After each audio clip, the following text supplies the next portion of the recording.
Assalomu alaykum barchaga. Bugun xalqimiz orasida keng tarqalgan hamda deyarli har ikkita odamdan birida sodir bo'layotgan tizza og'rig'i kasalligi haqida Profmed Max klinikamizning malakali doktori Umid Xudoyberdiyev bilan gaplashib o'tamiz. Assalomu alaykum Umid aka, yaxshimisiz? Assalomu alaykum.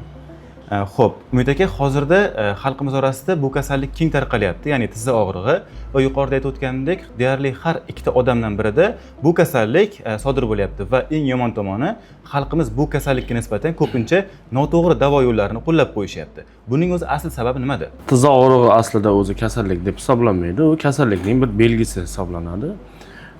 Hozirgi kunda tizza og'rig'i bilan ko'pchilik shikoyat qilib keladi va tizza og'rig'ining turli xil darajalarida, turli xil kasalliklarda kuzatiladi. Xalqimiz orasida tizza og'rig'iga noto'g'ri davolanish asosiy sabablari bu birinchisi internet ma'lumotlari, internetdan turli xildagi yolg'on reklamalar yoki asossiz faktlarga va ishonchsiz preparatlarni vrach nazoratsiz qabul qilish. Keyingi sabablari bu bizda xalqimizda ishonuvchanlik juda yuqori. Ya'ni tanishlari, qo'shnisi kimnidir gapiga ishonib, turli xil muolajalarni vrach nazorati va ruxsatsiz qo'llab ko'rishadi. Yana asosiy sabablardan biri bu tizza og'rig'ini kasallik sifatida ko'rmasdan yoki umuman o'tib ketadigan holat, og'riq qoldiruvchi tabletka yoki ukol olsam o'tib ketadigan holat deb o'ylashadi. Aslida esa tizza og'rig'i bu kasallikning birinchi signal va belgilaridan hisoblanadi. Bunda demak og'riq sababini aniqlash bu birinchi o'rindagi vazifa, to'g'rimi? Albatta. Umid aka, unda bu tizza og'rig'i kasallik hisoblanmaydigan bo'lsa, unda artroz nima? Tizza og'riqlari yuqorida aytganimdek kasallik emas, u kasallikning belgisi. Ya'ni misol uchun oddiy artroz kasalligini oladigan bo'lsak, bu xalqimiz umuman butun dunyoda keng tarqalgan tizza bo'g'imi kasalliklaridan hisoblanadi. Tizza bo'g'imining og'rig'i esa bu artrozning bir belgisi. Bemorlarim orasida menda artroz bor deb o'ylaydigan yoshlarni asosan tekshirib ko'rsak, ularda mensk yoki tizza bo'g'imining turli xil jarohatlari yoki oldingi qosma bo'ylamning jarohatlari bo'lib chiqishi mumkin. Tushunarli. Xo'p, endi eng ko'p noto'g'ri davolash usullari haqida gaplashadigan bo'lsak, ko'pchilik tizzasi og'riganda odatda birinchi ochiribda mas surtishar ekan. Bu qanchalik to'g'ri? Tizza og'riqlariga mas surtish bu vaqtinchalik yordam beradigan holat. Bu meditsinada, ya'ni sport meditsinasida ham ko'p kuzatiladi. Misol uchun o'zingizam ko'rgan bo'lishingiz mumkin. Futbolchilar yoki kurashchilar travma olganda og'riq qoldiruvchi spreylar sepiladi. Bu o'sha og'riqni vaqtinchalik yo'qotib turish, ya'ni sportchini faoliyatini to'xtatib qo'ymasdan o'yinni davom ettirish uchun qilinadigan muolaja. Maz va spreylar bu vaqtincha hisoblanadi, lekin kasallikni to'liq yo'qotib yubora olmaydi. Ya'ni bu vaqtinchalik davo usuli, tushunarli. Xo'p, ya'ni undan tashqari oxirgi vaqtlarda tizzaga ukol qilish degan tushuncha ham juda ommalashib bormoqda xalqimiz orasida. Bu haqida nima deysiz? Tizzaga ukol qilish haqiqatan xalqimiz orasida ommalashgan, ayniqsa blokadalar. Ko'p yoshlar orasida ham bu narsa kuzatiladi. Blokadalarning foydasi bor, faqat blokadani umuman blokada bemor uchun kerakmi yo'qmi, shuni birinchi o'rinda to'g'ri tanlab olish kerak. Misol uchun yuqorida aytganimdek sportchilarga blokada kerak bo'ladi. Og'ir yuk bilan ishlaydigan atletlarga yoki musobaqadan oldingi travmalarga blokada qilinadigan bo'lsa, sportchi yana o'zini faoliyatini tiklab, o'zi uchun muhim bo'lgan uchrashuvni yoki mashg'ulotni bajara olishi mumkin.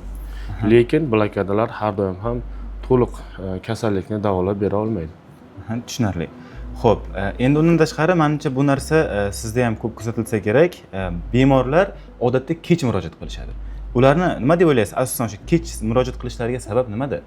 Bizning xalqimiz orasida rostdan ham kasallikka biroz e'tibor kamroq bo'ladi. Ya'ni o'sha tizza bo'g'im og'riqlarida ham shu kabi o'tib ketadi yoki shamollash yoki nervim shamollagan degan holatlar yoki bo'g'imim shamollagan o'tib ketadi degan holatlar yoki ko'pchilik o'sha ob-havo va faslning issiq-sovug'iga ham yo'llab kasallikni o'z vaqtida murojaat qilmaydi va natijada oddiy belgilar ham, kasallik belgilari ham kelajakda turli xil og'irroq asoratlarga olib kelib qo'yadi.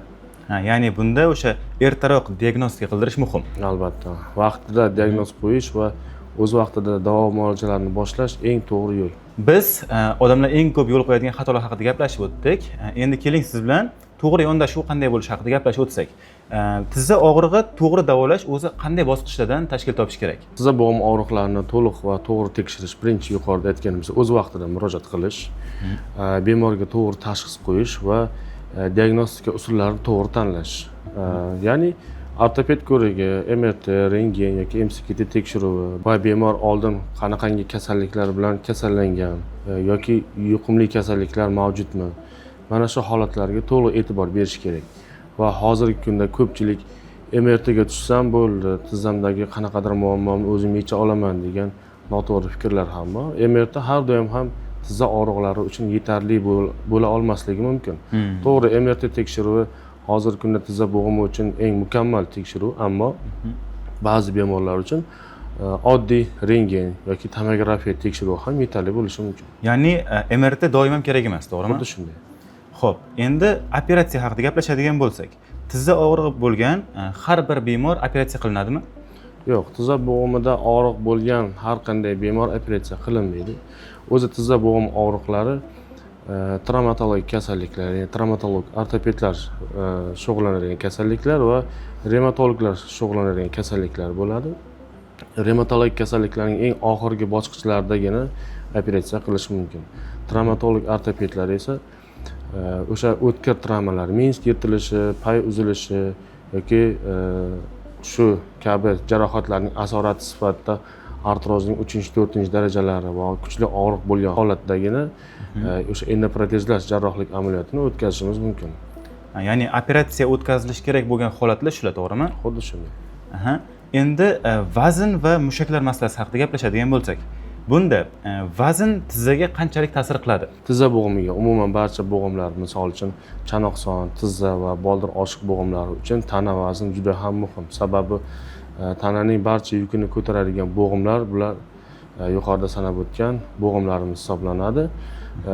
Hozirgi vaqtda kam harakatlik va sport va to'g'ri turmush tarzi bilan shug'ullanmaslik natijasida ortiqcha vazn yoshlarimizda ko'p uchraydi. Bu esa artroz kasalligini vaqtdan oldin, ya'ni 50-60 yoshdan keyin emas, balkim o'sha yoshartiradi. Ya'ni 30-40 yoshda ham artroz kasalligi keltirib chiqarishi mumkin. Shuning uchun sog'lom turmush tarzi albatta tizza bo'g'im og'riqlari uchun muhim hisoblanadi. Ancha foydali suhbat bo'ldi, doktor.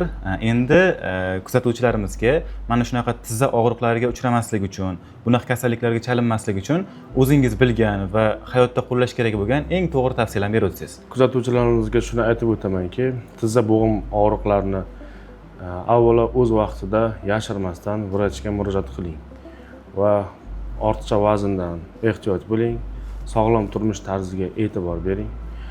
Sport bilan shug'ullanadigan yoshlarimiz hamda professional sportchilarimizga musobaqalar va o'yinlardan oldin yoki mashg'ulotlardan oldin albatta tanani qizdirib olishni tavsiya beraman. Yosh katta bemorlarimizda esa albatta travmalardan ehtiyot bo'lishlarini hamda operatsiya qildirgan bemorlarimizga esa to'g'ri reabilitatsiyani o'z vaqtida davom ettirishlarini tavsiya sifatida aytib o'taman.